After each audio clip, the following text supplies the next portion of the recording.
Assalamualaikum warahmatullahi wabarakatuh. Perkenalkan saya Eva Ristiningrum dari BSI K5 C3 dengan NIM 1810201173. Di sini saya akan menyampaikan materi tentang pemberian sitostatika sebagai tugas evaluasi keperawatan anak 2 yang diampu oleh Bu Dwi Sri Handayani. Selamat menyaksikan.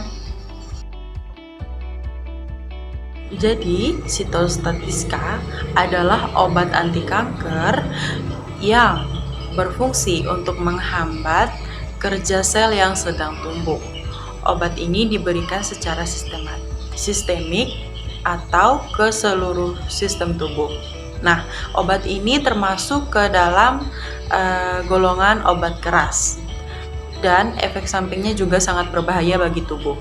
Nah, jadi pemberiannya ini harus sangat hati-hati dan juga memerlukan perlakuan dan juga kecermatan khusus. Istilah lain dari sitostatika ini sendiri adalah kemoterapi. Untuk jenis obat-obat sitostatika ini sendiri itu sangat banyak, yaitu meliputi berbagai macam golongan seperti agents, antimetabolites, plant alkaloids, antibiotik, hormon, enzim, nitrosaurus, dan agen-agen lainnya.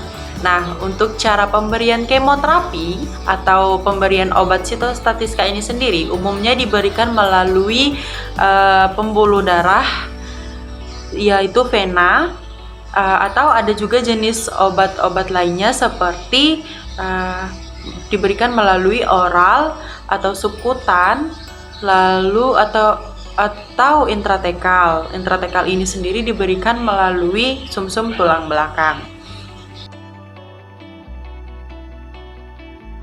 Untuk efek samping dari kemoterapi ini sangat bervariasi, yaitu yang pertama ada immediate atau efek samping yang terjadi dalam waktu beberapa jam sampai beberapa hari setelah pengobatan sitostatika atau kemoterapi, yaitu yang pertama ada nausea, vomiting, lalu lokal tissue necrosis, setelah itu ada phlebitis, setelah itu hiperurisemia, lalu ada skin rash, lalu ada anafilaksis, lalu demam dan menggigil, lalu ada hipotensi dan juga hipertensi.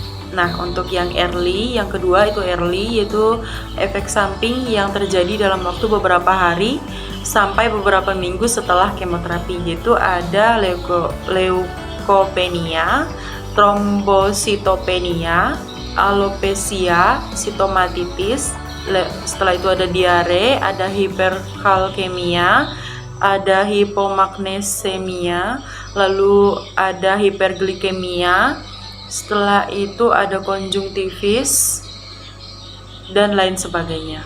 Nah, yang ketiga itu ada efek samping delayed, yaitu efek samping yang terjadi dalam waktu beberapa minggu atau beberapa bulan setelah kemoterapi.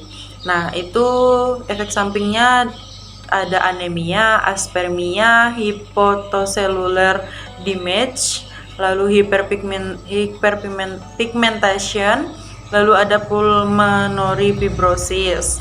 Nah, setelah itu ada efek samping late atau efek samping yang terjadi dalam waktu beberapa bulan sampai beberapa tahun setelah kemoterapi ini, yaitu ada sterility, lalu ada prematur menopause, lalu ada akut leukemia, lalu ada limfoma, ada yang terakhir ada solid tumor.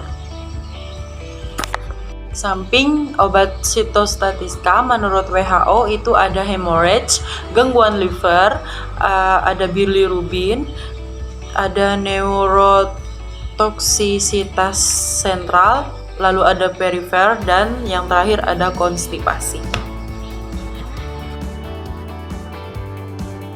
Nah, Untuk persiapan pemberian obat sitostatika ini, yaitu yang pertama ada pasien, itu kita harus meminta izin kepada pasien terlebih dahulu dengan memberikan informed consent. Lalu yang kedua ada administrasi, yaitu kita menjelaskan prosedur pemberiannya nanti seperti apa, lalu ada hasil laboratoriumnya.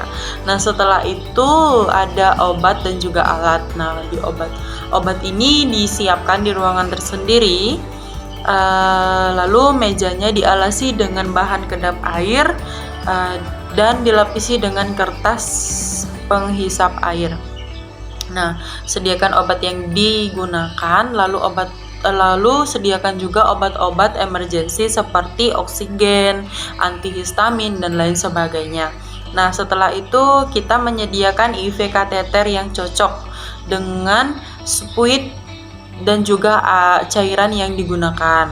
Nah, lalu ada APD atau alat pelindung diri seperti sarung tangan, scarf, kacamata, masker, dan juga baju khusus. Nah, setelah itu ada perawat itu juga harus sudah mengetahui prosedur pemberiannya seperti apa, nanti pemberiannya lewat apa, dan lain sebagainya.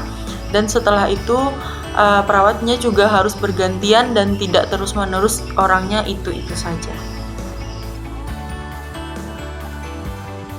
Untuk prosedur pelaksanaan pemberian obat sitostatika ini sendiri, yang pertama kita harus mencuci tangan terlebih dahulu. Lalu yang kedua kita memilih area penusukan yang tepat, dan setelah itu yang ketiga kita melakukan dengan teknik aseptik. Lalu yang keempat kita menghindari kebocoran sarung tangan yang kita gunakan.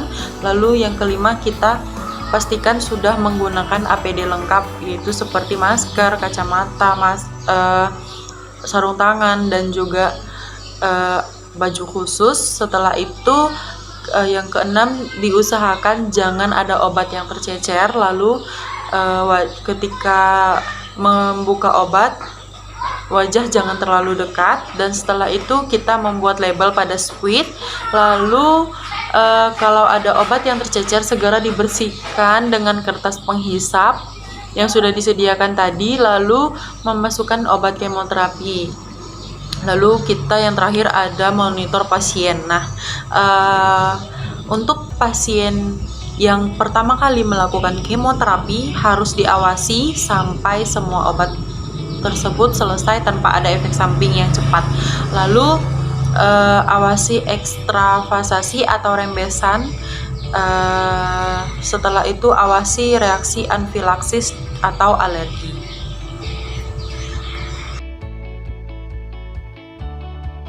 Hal penting yang perlu diperhatikan pada saat pemberian obat sitostatika, yaitu yang pertama kita ditempatkan di ruangan isolasi. Lalu yang kedua itu penunggu disediakan perlengkapan seperti baju khusus, masker, dan juga topi. Lalu yang ketiga itu melaksanakan tindakan dengan teknik aseptik. Lalu yang keempat kita melakukan pendidikan kesehatan kepada keluarganya. Lalu yang kelima, bila mungkin alat makan atau alat medis itu disendirikan tempatnya. Mungkin itu saja yang dapat saya sampaikan. Kurang dan lebihnya saya mohon maaf. Wabillahi taufiq wal hidayah. Wassalamualaikum warahmatullahi wabarakatuh.